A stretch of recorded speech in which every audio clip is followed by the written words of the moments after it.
Sean Dobra reporting for Star Max News. We came down to Melbourne today to report on what's happening at this protest. What do you reckon? Andrews. What do I think? Why do you want to sack down Andrews? Free choice. I've got 3 kids. Just want to live quietly. Free choice. Yeah. Giving them a right to do what they want to do. They want everyone to believe that all these people here are right-wing extremists. But we're not. But we're not. We just want a barbecue and family. Yeah. That's it. Right? And you just want your freedoms back by the sound of First it. We want our time I've freedoms come to back. a protest. Never been to a protest before. We have Kim and Faye here from Murrayville. Can you tell us how far you came from to be here today and why? Well, we've come to support all Australians, but Victoria, really, we're in Victoria. We're only 3 hours from Adelaide, little place called Murrayville. It's an 8-hour drive. We come down last night, but we wouldn't have missed it for the world. And we just came down to make a stand for people's freedoms and civil liberties and the ability to make choice, free choice. Are you concerned about what's happening in this country or in this state? Oh, most definitely. Concerned about what's going on around the world, really. Alex, good to see you again. Thank you, Sean. Tell us, why have you come out here today?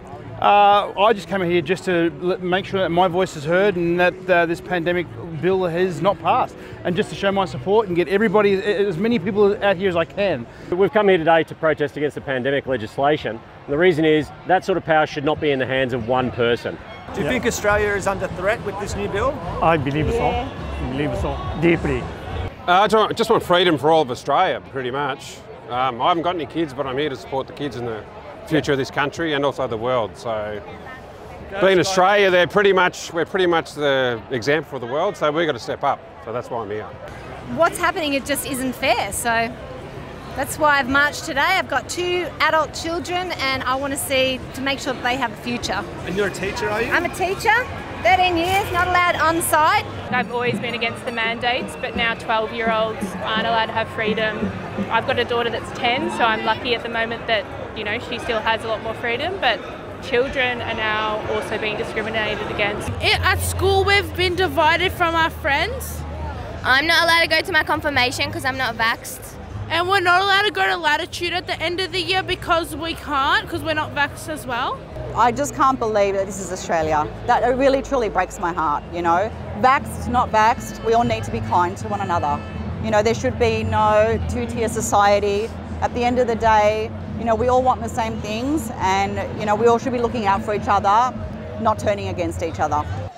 Just to support my freedom and along with everyone else, and especially for all the kids, like, it's really important because what's going on is just totally not right with the bill and all that crap that's going on, you know. What's going on for you? Like, how are you feeling about the world at the moment? Oh, we're in a crazy revolution at the moment. Things are changing for the better. I think it's going to get worse, but just with work for people, you know, like people getting forced to get vaccinated, obviously when, you know, it's against our free choice now, you know, free will. So if we keep going down this path, we're going to turn to like robots pretty much, just mindless sheep. I'm okay for now, but for friends and family around me, they're under a lot of stress and a lot of pressure because they don't want to be forced or coerced into an injection they don't want. And are they feeling discriminated against? Oh, absolutely. And under a lot of stress, financial stress, to the point of, you know, potentially suicide. Has the discrimination that's been going on affected you guys personally?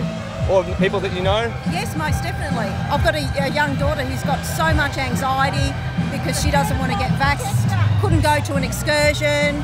It's just dreadful, just dreadful. It's divided people. Yeah. It's sad.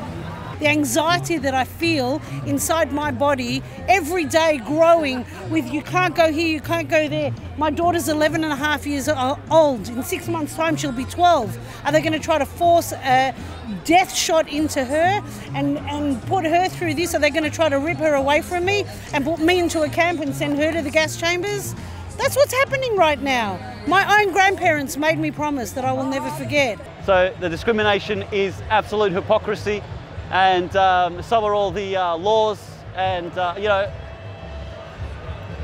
someone like me could take it, but there's the silent ones that are copying this and changing the way they live to accommodate for these draconian measures, when really what they should be doing is speaking up, talking to somebody and standing their ground. And you know, I think it's a real sad case that people are not able to do that, and there's a lot of coercion and force. It validates just how corrupt the people in those positions are. Because no one who would say is a representative of the people would, for no reason, ever, virus, no virus, sickness, no sickness create division and segregation and discrimination no matter what. I want them to have the same basic rights as a human being, to actually have a voice towards things, express what they wish to say, how they want to move, how they want to live. Our body, our choice. It comes to basic common law. Equity law, and that's what I look at. Human rights as well. Oh, totally against mandates. There's no place for mandates in this country. I'm just pro-choice, and it should always be a choice because there is risk. We know that there's risk. There's been so many cases of myocarditis, lots of things like this, and wherever there's like a risk, there has to be a choice. I've researched vaccines for over 8 years. I have a science background. I've researched every ingredient in the childhood vaccinations and also the new ones with the COVID-19 vaccine. And I've looked at the toxicological data and the peer-reviewed studies and have found that all the ingredients are linked to a lot of our modern day diseases. Mandating vaccines is evil. There should be absolutely no way that you force a person to take a medical procedure against their will. Informed consent is critically important. It dates back to the 1940s, Nuremberg II codes. People have to have full and informed consent before they make a medical thing. So to say no jab, no job, that's coercion to take a medical procedure. It's absolutely criminal. I'm dead against it. I took the vaccine, but I did it because I wanted to, okay? And I don't care if you're vaccinated, make your choice, all right? But once people have made the choice, that should be it. You shouldn't stop, make a two-tier society, have medical apartheid in our society. Putting the powers into one person is exactly what Hitler did, Mussolini did, what happened with the Turks with Armenia. It is genocide, it is medical apartheid. It is so wrong on all levels. Well, no one should be coerced or mandated into a experimental inoculation, full stop. We as a people need to be educated properly. We're in an experimental phase of this vaccine most people aren't aware of, and they're part of a worldwide experiment. And these pharmaceutical companies have no liability whatsoever. The police are working under dictatorship. They're taking orders from somebody, even going against their own morals and their own laws, to work under dictatorship just for a paycheck. Are you concerned about the future of Australia and where we're headed? Definitely, especially as a father. I'm very concerned about the future. I've been concerned about the way of existence for a long time. So can you talk about if you want the bill to be killed and why? Oh, I'd love the bill to be killed. It'd be one of the best things ever. I'd love to burn it in a big scrap heap, lacerate it, get rid of it completely. It is representing 1937. Australia, we're very naive in terms of people who've been born and raised in Europe. They've lived with tyranny, they've seen dictatorship. This is a dictatorship by a very unhealthy individual who calls himself a premier. My study of history suggests this has happened before. We've seen where it ends up. It starts slow, it gets more and more, and before you know it, oh, you're not vaccinated? Oh, we're just going to put you here for your safety. Oh, we're just going to put you in this camp for your safety. Oh, no, you know what? We're just going to put you down for your safety. People say that's ridiculous. Ask anybody who grew up or lived through 1930s Germany, how did Hitler come to power? What did he then do? He seized power legally, and then he used that power through the Enabling Act. So it was the 86, I think it was, the bill, 84. Anyway, then he created the Enabling Act, and that gave him ultimate power. Get rid of it. Kill it. We don't need it. We don't want it. We want to... Will it benefit anybody? Not at all. It's not about the vaccination, it's about pro-choice, informed consent, and having a democratic free voice in this country. If Dan Andrews was to get that bill passed, then he could rule by decree, and he could delay elections for 8 years. He could virtually jail a group of people just because of a characteristic, and that's not what we want to see in the state. We want to see democracy flourish. This isn't what the people want. The government and mainstream media have created this story and divided the people. It's not the people dividing the people, it's the government. When you arrive here, there's this sea of people and they're all one big family and everybody's absolutely supportive, and you know you're not alone, and that the groups are much, much bigger than they try to make out. So one person makes a huge difference. Look at these one people who are coming together. Thousands of people, so strong in voice, so strong in number, deep in heart, you know. This is passionate, this is what needs to be seen. We're here today for our children and our children's children, eh? Yeah, standing up. So they won't look back in 10 years' time and say, why didn't we do something? It's just not individuals, it's actually families, mums, dads, kids, everything. Yeah. So all walks of life, which is good to see. It's quite overwhelming. And what's your message to Australia?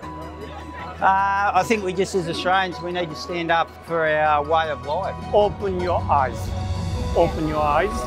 Just honour each other, care for each other, look after each other, respect each other, and at the end of this, we're going to have a lot of forgiveness for each other because there's been a lot of judgment, and we need to just remember that. This is a historical moment in time. This is massive and the vibe is incredible. Like, as soon as we got close to the city, this feeling just went boom and you're like, whoa, this is something that's going to go down in the books and my kids will be reading about. Is it inspiring seeing all these people come together? Oh, it was magnificent. Magnificent. You know, even when we were right at the front of the stage, and looking back and seeing a sea of people still flooding into the park, it was awesome. It was awesome to see that many people. It was just fantastic. Quoted 500K. That's awesome. That's one of, I would say, probably the biggest protest in Melbourne history. It's your body, your choice and your freedom. That's that. See people out here like this in these numbers, it's a really big recharge, especially for myself, for my soul. You know, being here with people. I came alone, but these are all my family and friends. You know, be fearless, because that's how the media and the government's driving us, is through fear. If you have no fear, no one can control you. The strongest emotion, the strongest feeling that would go through anyone's heart, through anyone's soul, is love. So if you come through an attitude of love, nothing can beat. Is there a lot of love here today? There was an astounding amount of love here today.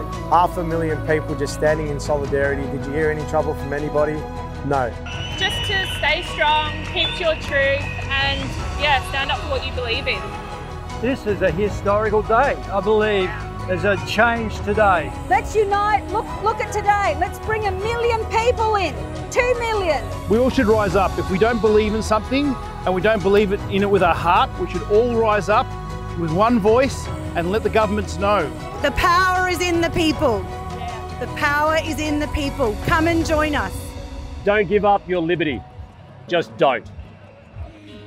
And from all the lands on earth we come, we share our dream and sing with one voice. I am, you are, we are Australia. I'm a teller of the stories, I'm a singer of the songs. I am Melbourne, Namatjira, and I paint the ghostly guns. I am Clancy on his horse, I'm Ned Kelly on the run, the one who was Matilda. We are Australia, everyone. We are one, but we are many, and from all the lands on earth we come. We share our dream and sing with one voice. I am, you are, we are Australia. Last time, everyone. And from all the lands on earth we come. That's it. We share our dream.